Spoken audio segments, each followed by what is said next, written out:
Bata entregarako teknologia digitalen bilduma berrikusi behar dut.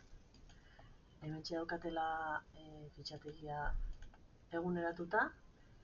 Eta irakasle bezala erabiltzen ditudan tresnen artean, Moodle, Adobe, YouTube, Epuzzle, Kahoot, Gemini, hauek izango lirateke hori da bezala klasifikatutako batzuk. Beraz, zenbait baldintza errespetatu zibil beharko ditut datu babes araudia betetzeko. Horretarako bi multzotan sailkatu ditut tresnak, irakasle bezala erabiltzen ditudanak eta ikasleek eraliko dituztenak. Kasu bakoitzean, barreta gomendio ataletan oinarrituta neurri zehatzak aplikatuko ditut, eta irakasle bezala nik erabiltzen ditudan tresnen artean, Moodle, Epuzzle eta Quizgecko daude.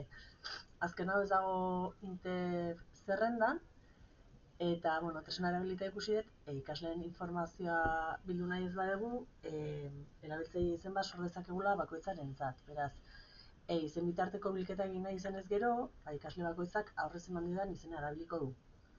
Normalean horrelako tresnak erabiltzen, ez dugu ikasleen datu pertsonalik biltzen, beraz emaitza anonimoak izan nahi dira. Ikaslegoak erabiltzen dituen tresnen artean, nabarmenak Adobe, YouTube, Adobeko zenbait programa, YouTube eta Moodle dira. Ikasgelan edukia sortu, elkarlanerako eta parte hartzeko erabiltzen ditugu, beraz, ikasleen erregistroa daleko neurriak aplikatuko ditut. Lehenik tresna guztiek datu babes arautegi orokorra bete zutela ziurtatuko dut. Aurrez ikasle eta familiak tresna hauen zein erabilera egingo den, ikasle eta familiei tresna hauen zein erabilera egingo den jakinaraziko diet ere, eta tresnaren batean erregistratu behar izanez gero, ikasleen baimena izan beharko dut honetarako, erregistro hau egiteko, eta jarduerak ikasleek erregistratu beharrez izateko edo emandako erabiltze izenekin edo kodekin lan egiteko prestatuko ditut.